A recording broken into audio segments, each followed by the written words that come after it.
So guys welcome back to our YouTube channel. आज अपन जो करने वाले वो एडवांस टैक्स करने वाले। परफेक्ट। ये एग्जाम में आ भी सकता है, नहीं भी आ सकता है। ये 20 मार्क्स के स्लैब में रहता है। परफेक्ट। तो अभी एडवांस टैक्स का मतलब क्या होता है समझना तुम लोग। अभी कभी कभी क्या होता है मालूम है, अपन है ना रिटर्न फाइल करते तो अपन ये सोच लेते कि नहीं भाई रिटर्न फाइल का मतलब क्या होता है कि पैसा भरना ही है। नहीं, वो मतलब नहीं होता है। रिटर्न फाइल मतलब ये होता है कि अपनी इनकम को डिस्क्लोज करो बस। बट कभी पैसा भरने आ सकता है, कभी पैसा भरने नहीं आ सकता है। तो ये कंटिजेंट होता है। अभी समझो फॉर एग्जांपल रिटर्न का जुलाई एंडिंग लास्ट डेट होता है, राइट। जुलाई एंडिंग को लास्ट डेट है, मेरे को रिटर्न में इनकम टैक्स भरने आया 25,000 का। ठीक है। अब मैंने 28 जुलाई को मेरे सीए को ट्रांसफर कर दिया 25,000 रुपया। उसका अचानक मेरे को फोन आया, सर 25,000 आपका टैक्स भरने को आ रहा है, प्लस इंटरेस्ट लग रहा है आपका 1,000। एग्जाम्पल 1,000 का इंटरेस्ट लग रहा है। अब मैंने सीधा बोला उसको, भाई इंटरेस्ट क्यों लग रहा है, मैंने तो डेट के पहले ही तेरे को दे दिया। तो उसने मेरे को ये लॉजिक समझाया जिसको बोलते हैं एडवांस टैक्स, जो मैं आपको अभी समझाने वाला हूं। समझ में आया। तो एडवांस टैक्स का मतलब क्या होता है। सबसे पहले तो advance tax is on the concept of पे एज यू अर्न। मतलब जैसे जैसे आप कमाओगे वैसे वैसे आप पे करते रहो, ताकि लास्ट में आपके पास पूरा एक साथ पे करने का बर्डन ना हो। तो इसका मतलब क्या होता है, पे एज यू अर्न। अब ये क्या होता है सुनना। Advance tax is applicable to everyone, all SSC. Advance tax होता क्या है, अपन साल के स्टार्टिंग में, साल के एंड में टैक्स भरते हैं ना, 31 मार्च हो जाता है, उसके बाद अपन return filing and advance tax and all करते हैं नॉर्मल।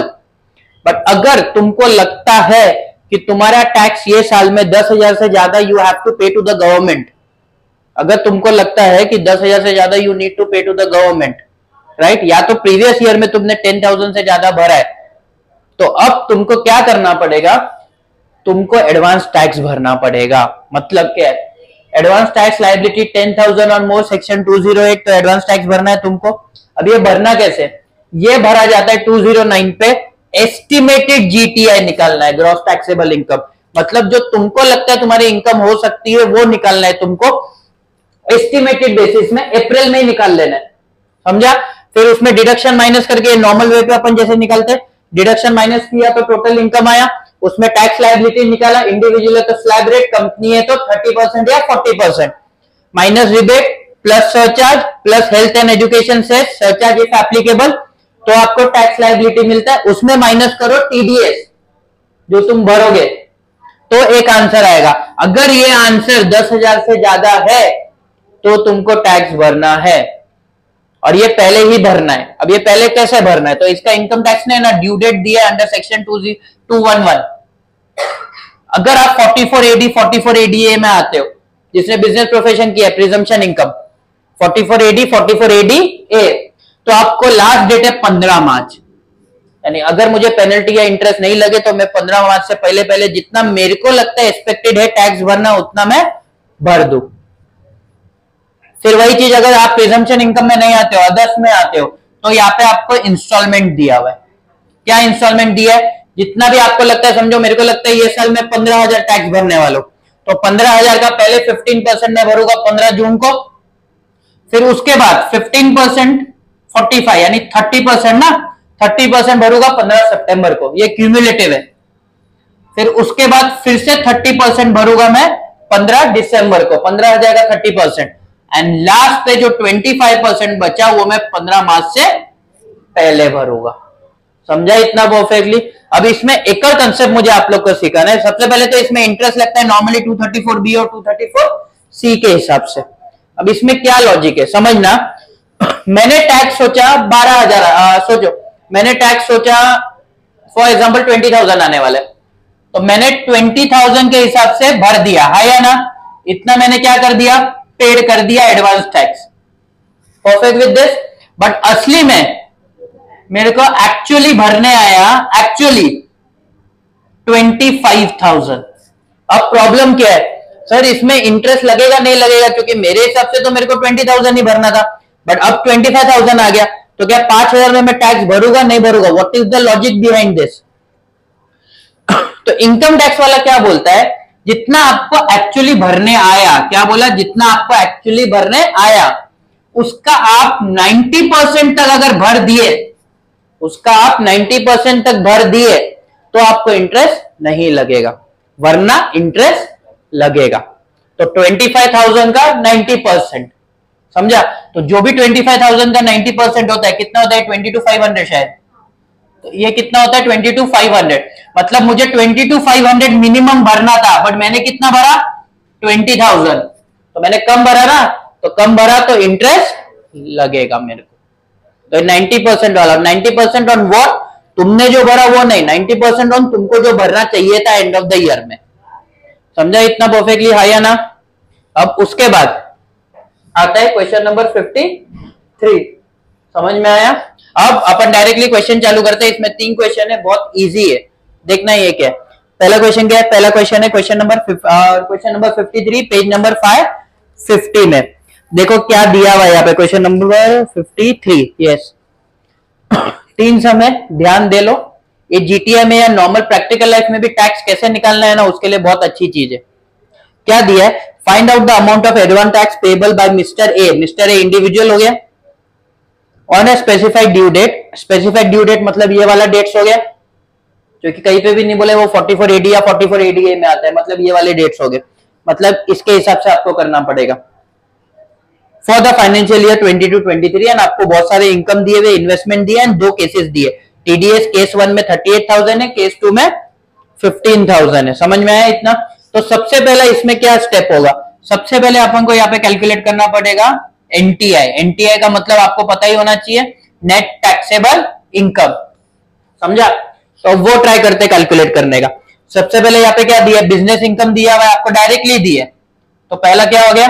बिजनेस इनकम कितना दिया? 485,000। फिर आपको कैपिटल गेन दिया, capital gain bracket long term कितना दिया? ये 60। और बाकी जितने भी आपको दिए हुए वो इनकम फ्रॉम अदर सोर्सेस। तो कौन से इसमें? सबसे पहले आपको दिया है interest on loan, other income, winning from lottery. तो सबसे पहला आता है यहाँ पे winnings from lottery 50,000, interest on loan 10,000, other income 5,000, ये हो गया 65,000। ये टोटल मारोगे तो 6,10,000। इसको क्या बोला जाता है? GTI minus deduction. और देखोगे तो एक एटीसी का डिडक्शन देखो आपको दिख रहा है, क्या है? इन्वेस्टमेंट इन पीपीएफ। समझा? तो यहाँ पे ब्रैकेट में लिख सकते हो इन्वेस्टमेंट इन पीपीएफ। कितना है ये? 10,000 का। तो ये टोटल मारोगे तो कितना होता है? 6 लाख। ये 6 लाख आपका क्या हो गया? एनटीआई। तो सबसे पहला स्टेप इसमें होता है आप एनटीआई कैलकुलेट करो। ये एस्टिमेटेड है, ये हुआ नहीं है, ये एस्टिमेटेड है, क्योंकि एडवांस टैक्स हमेशा पहले से होता है। इतना समझ में आया? अब इसके बाद जैसे ही अपन ने एनटीआई कैलकुलेट कर लिया, उसके बाद अपन को ये फॉर्मेट करना है। समझा? तो अपन ने क्या किया? देखो एनटीआई मतलब क्या हो गया? एक तरीके एस्टिमेटेड टोटल इनकम हो गया आपका, वो आपने ढूंढ लिया यहाँ पे। समझ में आया? बट यहाँ पे एक और प्रॉब्लम है, केस 1 केस 2 दो अलग अलग दिया है, मैं राइट और रॉन्ग? तो यहाँ पे आपको क्या करना पड़ेगा?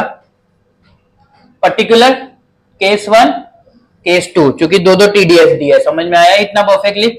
तो देखो क्या होगा।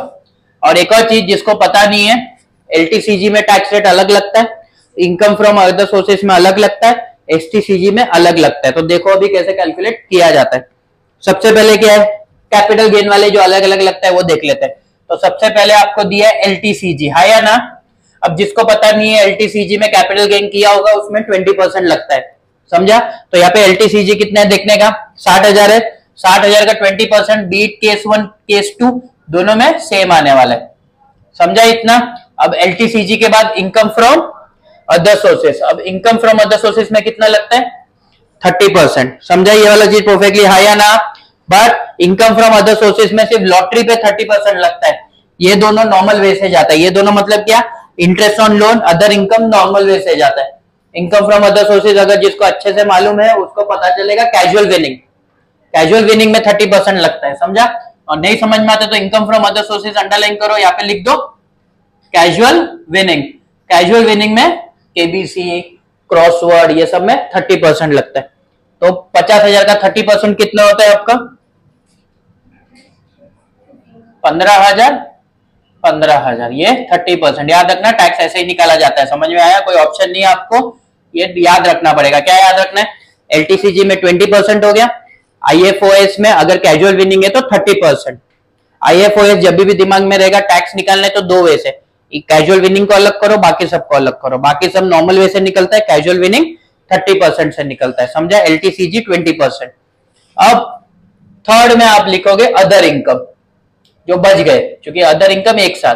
तो सिंपल वे में बताता हूं, टोटल कितना था अपना? 6 लाख था, है या ना?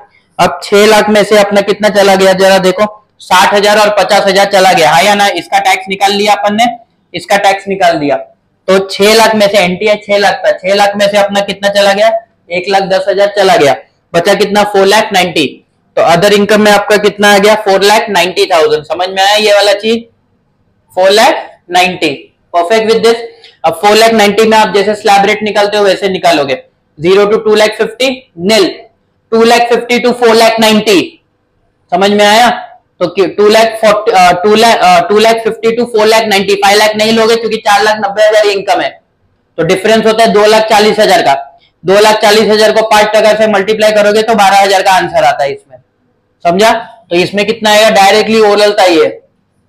और नहीं समझ में आता है तो शांति से करो, आंसर मिल जाएगा तुमको ये, समझा। ये वाला चीज कैसे आया? 0 to 2,50,000 नील, 2,50,000 to 4,90,000, 5 लाख नहीं, क्योंकि अपना इनकम ही 4,90,000 तक है। दोनों का डिफरेंस निकालो, 4,90,000 माइनस 2,50,000 और 5% मल्टीप्लाई कर दो, आंसर कितना आएगा? 12,000। तो टैक्स टोटल कितना हो गया ये केस में? 39,000। ये केस में 30, ये हो गया टैक्स। अब टैक्स में से आप माइनस करते हो, फॉर्मेट तो पूरा ही लिखना। रिबेट, रिबेट मिलता है जब आपका टोटल इनकम 5 लाख से कम है। यहाँ पे तो 6 लाख दिख रहा है आपका टोटल इनकम, मतलब रिबेट नहीं मिलेगा। समझ में आया इतना? ये अंडर सेक्शन 87A था, तो वही इनकम होगा आपका 39,000। 39,000, समझा। इसमें आप ऐड करो, सरचार्ज भी एप्लीकेबल नहीं है क्योंकि सरचार्ज इंडिविजुअल के लिए 50 लाख के ऊपर हुआ तो होता है। इसमें ऐड कर दो डायरेक्टली आप सेस। सेस कितना होता है? 4%। समझ में आया? तो 1560 तो इसका आंसर आता है 4560 और राउंड ऑफ ऑलरेडी हुआ है इन द मल्टीपल ऑफ 10, तो कोई प्रॉब्लम नहीं है। वरना अगर राउंड ऑफ नहीं हुआ होता तो पहले जीटीआई को राउंड ऑफ करना पड़ता, फिर लास्ट में इसको राउंड ऑफ करना पड़ता आपको, समझा। 2 राउंड ऑफ होता है। फिर उसके बाद माइनस करोगे आप टीडीएस। सरचार्ज नहीं लिया क्योंकि एप्लीकेबल नहीं है। अब इन द क्वेश्चन टीडीएस आपको 2 दिया हुआ है, 38 और 15। तो यहाँ पे कितना आ जाएगा? 38,000। यहाँ पे कितना आ जाएगा? 15,000। तो टोटल कितना आया? 2560, 25,560। ये आपका एस्टिमेटेड टैक्स लायबिलिटी है, समझ में आया? तो टोटल एडवांस टैक्स पेबल, हाँ या ना? अब इसमें केस 1 में नो एडवांस टैक्स, क्यों? क्योंकि टैक्स 10,000 से कम है।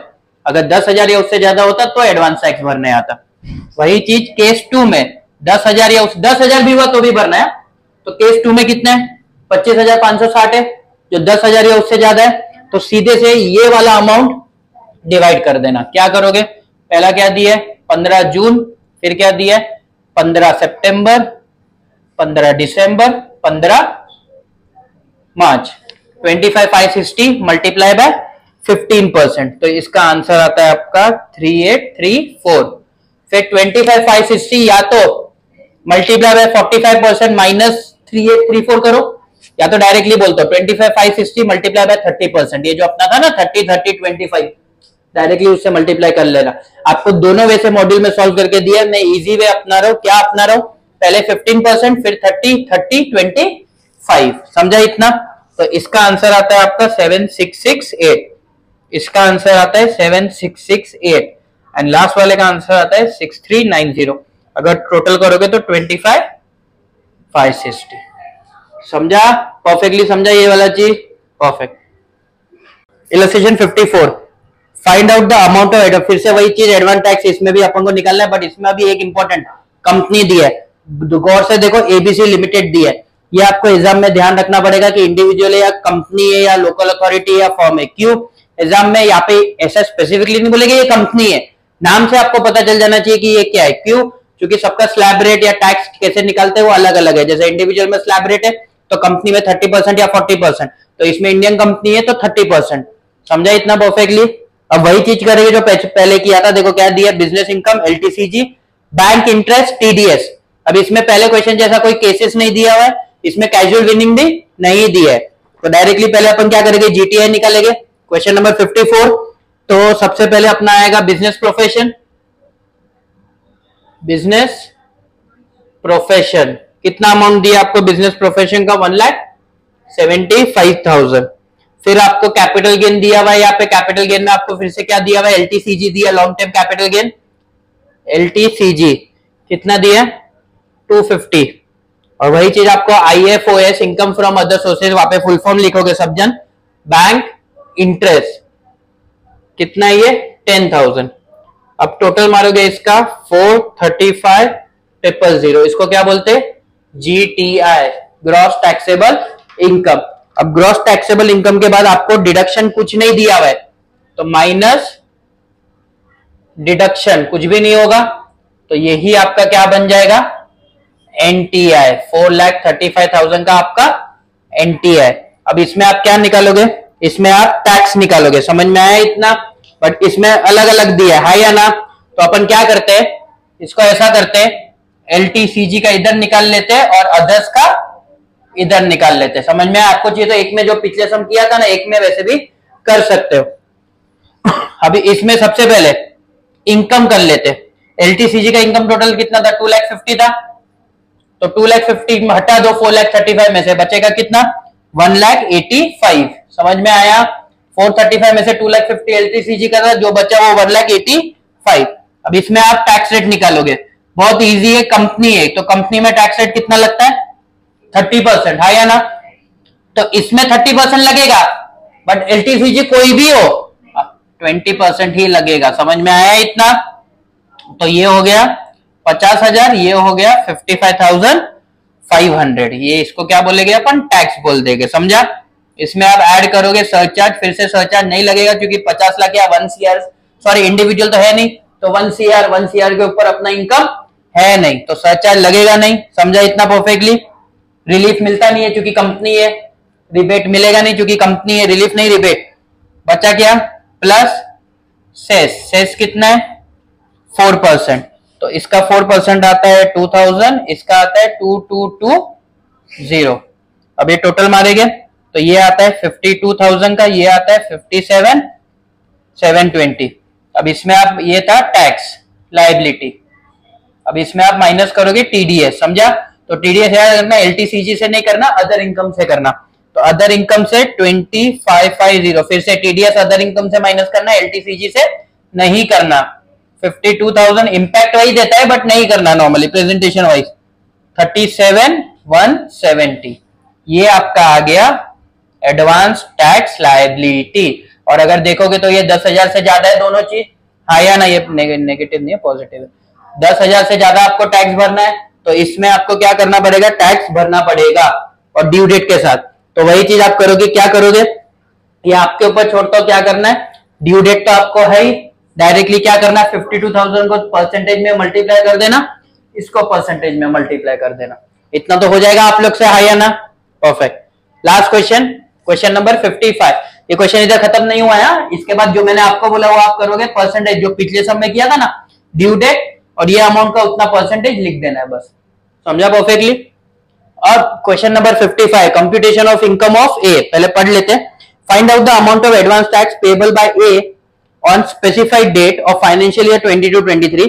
बिजनेस इनकम दिया है 5,11,000, जिसमें टीडीएस ऑलरेडी कटा हुआ है 4,704 का। एग्रीकल्चर इनकम दिया हुआ है। अब जिसको याद आएगा एग्रीकल्चर इनकम का video, agriculture plus non agriculture दोनों दिया, तो इसको कौन सा एप्लीकेबल होगा, स्कीम ऑफ पार्शियल इंटीग्रेशन। और स्कीम ऑफ पार्शियल इंटीग्रेशन का कंडीशन पहला इंडिविजुअल होना चाहिए, बहुत सारे लिस्ट है वो देख लेना, मैंने वीडियो अपलोड किया है। स्कीम ऑफ पार्शियल इंटीग्रेशन मतलब एग्रीकल्चर इनकम का, पहला इंडिविजुअल है सेकेंड, या अपलोड नहीं भी किया है तो जल्दी से अपलोड हो जाएगा, तो उसका टेंशन नहीं लेना। समझा इतना परफेक्टली? पहला क्या है, इंडिविजुअल है।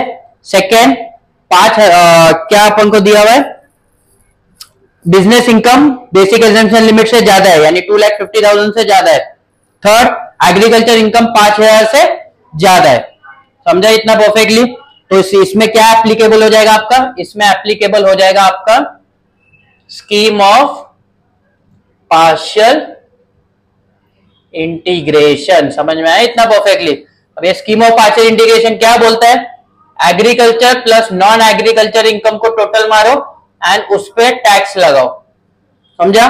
तो एग्रीकल्चर कितना था, 5,11,000 था, और नॉन एग्रीकल्चर 86,000, तो 5,11,000 प्लस 86,000, ये नॉन एग्रीकल्चर हो गया, ये एग्रीकल्चर हो गया। समझा?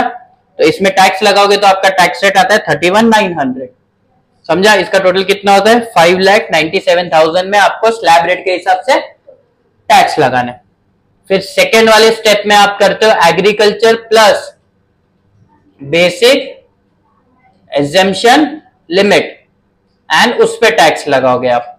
तो एग्रीकल्चर कितना था आपका 86,000 प्लस बेसिक एग्जेम्पशन लिमिट कितना था 2,50,000, ये होता है 336,000। इसका टैक्स आता है 4,300। दोनों को माइनस करोगे, अगर कुछ माइनस करने के बाद आंसर बचा उसको बोला जाता है टैक्स लायबिलिटी। अगर नेगेटिव आंसर आता है तो रिफंड नहीं मिलता है स्कीम ऑफ पार्शियल इंटीग्रेशन में, यहाँ पे सम खत्म हो जाता है। ये आता है 27,600, इसमें माइनस करोगे रिबेट, बट रिबेट मिलता है आपको 5 लाख से कम होता है। तो इसमें देखो नॉन एग्रीकल्चर इनकम कितना दिया हुआ है आपको, 5,11,000 दिया है, तो इसमें रिबेट नहीं मिलेगा। समझ में आया? रिबेट नहीं मिलेगा, इसमें सरचार्ज भी नहीं है क्योंकि इंडिविजुअल है, 50 लाख से ज्यादा इनकम नहीं है। तो डायरेक्टली यहाँ पे आप कर सकते हो add cess @4% education and health tax. तो इसका 4% होता है 1104, ये ऐड करोगे 28,704, ये होता है आपका टैक्स लायबिलिटी। इसमें आप माइनस करोगे जो आपने टीडीएस ऑलरेडी भर दिया है, तो टीडीएस कितना भरा है 4,704, तो आंसर कितना आता है 24,000। This is nothing but your advance tax payable. समझा इतना? और ये 10,000 से ज्यादा है, हाई है ना? 10,000 से ज्यादा है तो फिर से आपको ये चारों पे डिवाइड करना है, 15 जून, 15 सितंबर, फिर 15 दिसंबर, 15 मार्च। और रेट क्या होगा, ये 24,000 को आपको कैसे डिवाइड करना है, 15%, 30%, 30%, 25%। मैंने क्यूमुलेटिव नहीं लिया, मैंने शॉर्टकट दे दिया आपको करने का, वहां पे भी आंसर रॉन्ग नहीं मिलेगा। तो ये सम का और ये सम का जो नीचे का पार्ट है वो आप कर लेना। समझ में आया? कुछ भी डाउट है आप मुझे कमेंट पे लिख सकते हो। एंड प्लीज, ये सब छोटे छोटे वीडियोस है, ये सब छोटे छोटे चैप्टर्स है, बट इंपॉर्टेंट है exam point of view as well as your professional life या पर्सनल लाइफ होगा, ये बहुत इंपॉर्टेंट है। तो ये सब स्किप करके नहीं जाना, एलएमआर वीडियो बना रहा हूँ, लास्ट मिनट वीडियो बना रहा हूँ, इजी रहेगा ये सब समझने के लिए। एग्जाम के समय अगर ये एक बार देख के भी चले जाओगे ना तो आपका काम आधा हो जाएगा। समझा इतना परफेक्टली? Thank you.